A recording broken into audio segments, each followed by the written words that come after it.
You meet someone new. A handshake. 2 seconds of eye contact. A single sentence exchanged in a doorway. And somewhere in your skull, a decision has already been made. Trustworthy or not. Competent or not.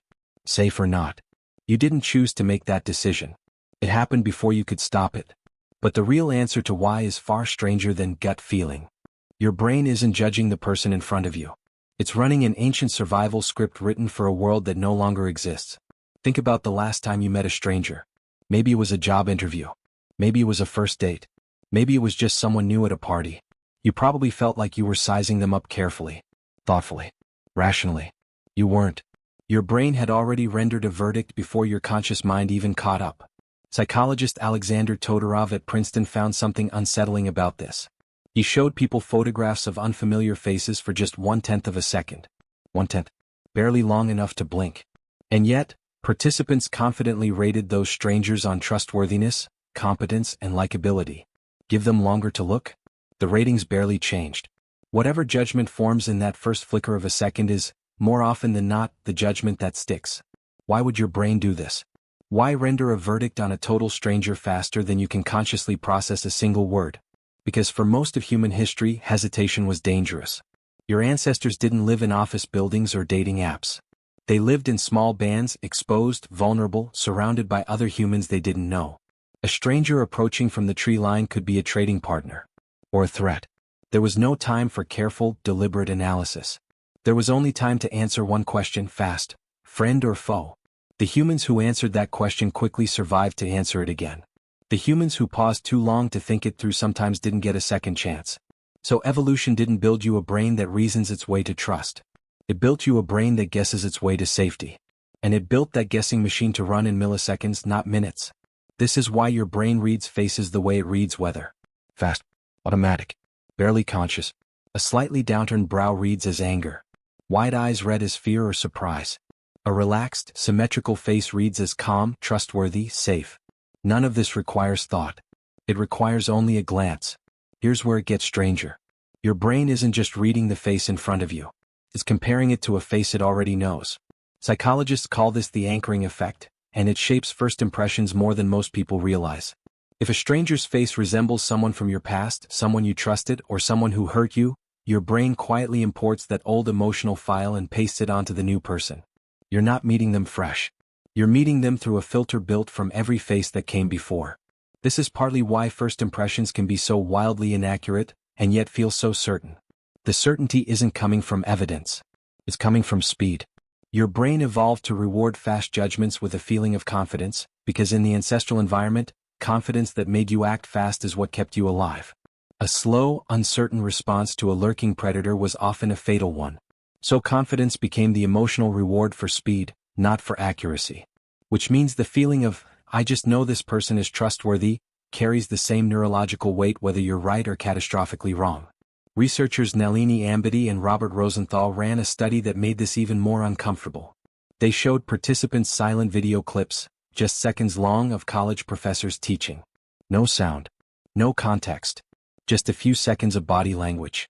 Then they asked participants to rate the professors. Those thin slice ratings, based on almost nothing, closely predicted the actual end-of-semester evaluations given by students who had spent an entire term with those same professors. A few silent seconds. Same conclusion as 16 weeks of lived experience. Read that again. A snap judgment, formed in less time than it takes to say your own name, matched the accumulated verdict of an entire semester. Your brain isn't guessing randomly when it forms a first impression. It's pattern matching against thousands of prior data points, most of which you're not even aware you're using. Posture. Micro-expressions. The rhythm of someone's gestures.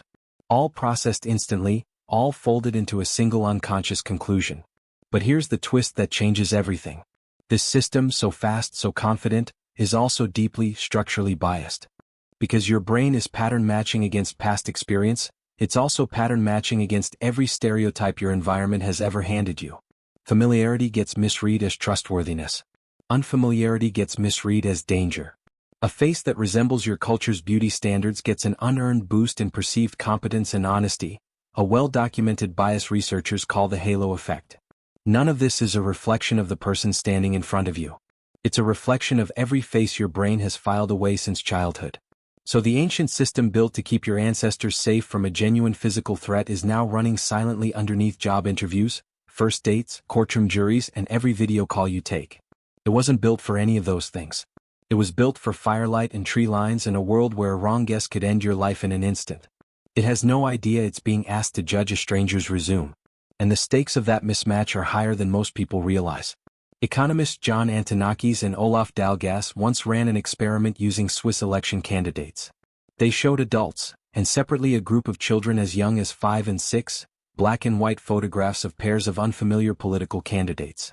All they asked was one simple question: which face looks more competent? Neither the adults nor the children knew anything about these politicians. No policies, no party, no speeches, just faces. The children's snap judgments predicted the real election outcomes with striking accuracy.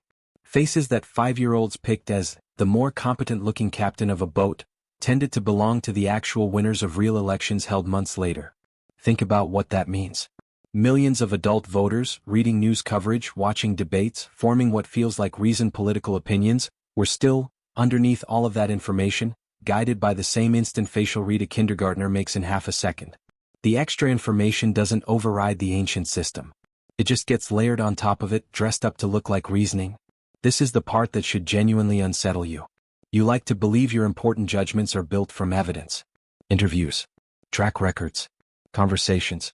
But study after study shows that the emotional coloring of those judgments is often set before any of that evidence is even gathered.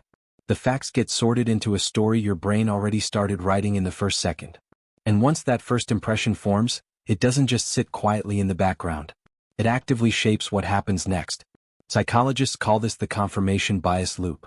Decide in the first few seconds that someone seems cold? You'll unconsciously scan the rest of the conversation for evidence that confirms it. A neutral comment starts to sound curt. A moment of silence starts to feel dismissive. Meanwhile, anything that contradicts your first impression tends to slide right past you, barely registering. Your brain isn't updating its model of this person. It's defending the one it already made. This is why first impressions are so hard to undo, even when they're wrong. It's not that people can't change your mind. It's that your brain has to work against its own momentum to let them. Knowing this doesn't shut the system off. You can't switch off millions of years of evolution with a piece of trivia. But something interesting happens the moment you become aware of it. That instant verdict your brain hands you? You can start treating it as a hypothesis instead of a fact. A starting point for curiosity, not a locked conclusion. The next time you meet someone and feel that instant pull toward, I don't trust this person, or, there's just something off, pause. Ask what's actually driving that reaction. Is it something real in front of you?